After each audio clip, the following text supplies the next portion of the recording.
Hi, I'm Lauren from lifestylermag.com, and today for our Neighborhood Watch Focus, what we're going to be doing instead of our traditional interview with a blog who is in the neighborhood, we are going to have our own associate editor, Jeffrey Wilson, take us on a walking tour of his neighborhood, Midwood. It's a much overlooked neighborhood in Brooklyn, so let's get started. Okay, we're here at Midwood High School. This is the official football field of the Midwood Hornets. As you see in the distance, it's another school, but that's not Midwood. That is Murrow High School. Midwood's over by Brooklyn College. But here you'll find tennis courts. You'll find a lovely field here, which the Midwood Hornets are now currently practicing. Midwood is still one of the most affordable neighborhoods in Brooklyn. You could get a one-bedroom apartment from about $950 to $1,100, two-bedroom from about $1,200 to $1,400. Okay, so what we're going to discuss right now is our first impressions of the neighborhood. When I first came here, and I don't live in the neighborhood, but when I first visited the neighborhood 2 years ago, I felt like I wasn't in Brooklyn anymore, or New York for that matter. It's very much kind of a suburban feel. There's a lot of houses, as you can see, lots of greenery. And there is one main strip that makes it feel a little more urban. Everything on Ocean Avenue, there are lots of apartment buildings and brownstones. Well, not really brownstones, but large apartment buildings and the such. On Avenue J, there's a main thoroughfare where there's a laundromat, a Dwayne Reed, as far as pizza, which many of you have probably heard people raving about, and just a few other random shops and places where you can go. So the feel of the neighborhood is very diverse. There's a bit of a Pakistani neighborhood in Coney Island Avenue. Coming towards Avenue J, going, I guess, in between Avenue J and Nostrand, it's more of a Hasidic Jewish neighborhood. And then over by Flatbush, it's a Caribbean feel. So there's a lot of different ethnicities around. There's a very diverse feel. And there's a really nice sense of community here. It's very small, close together. It's a very homey feel. It feels like you're in the suburbs. It's a nice little oasis away from Manhattan. So if you're working all day in Midtown, to be able to come home to like a really relaxed, calm neighborhood, it's a really nice feel.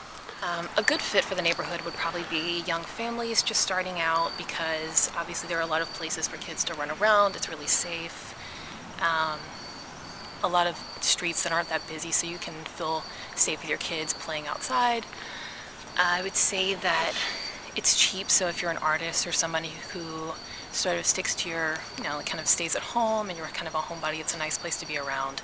It's not really loud. If you're trying to get away from the hustle and bustle of Manhattan, it's a great place to be.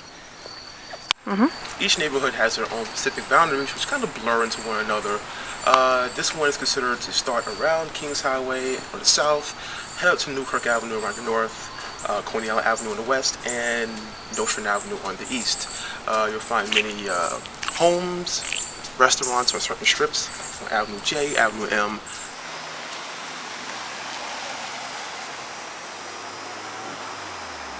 I never had any trouble with my neighbors, and they're friendly people, and I find everybody honest and decent, and very little crime ever occurs here. How long have you lived here? 40 years. 40 years. Has the neighborhood changed a lot in 40 years? It's gotten better. There are a lot of stores that are nice, the shopping area is good here, and anybody would be pleased to come here.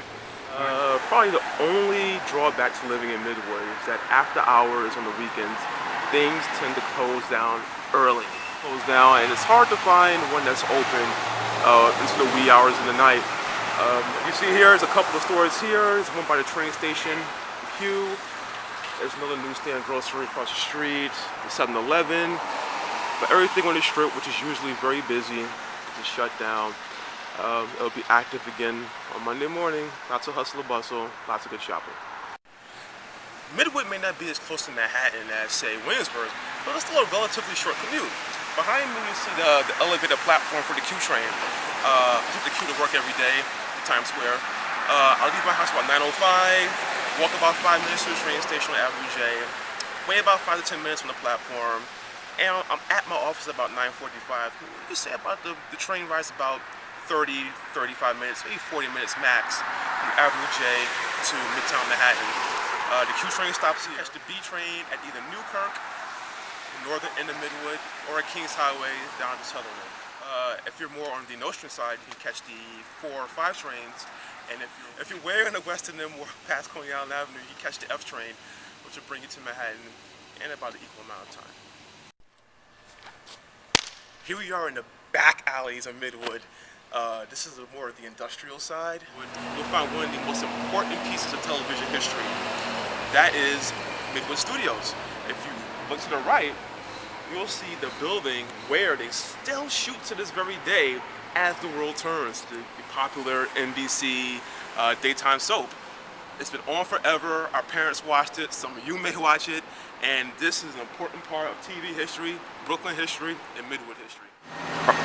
Here we are at DeForest Pizzeria, basically probably the most famous place in all of Midwood. It's where everyone from all over Brooklyn and all over New York City comes to get their pizza.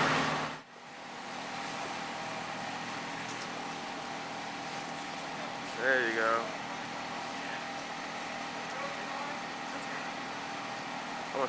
That concludes our walking tour of Midwood. Hope we learned a few things about the neighborhood, that there's affordable rents, a few nice amenities, nice people, and that's Midwood for you. We'll see you later.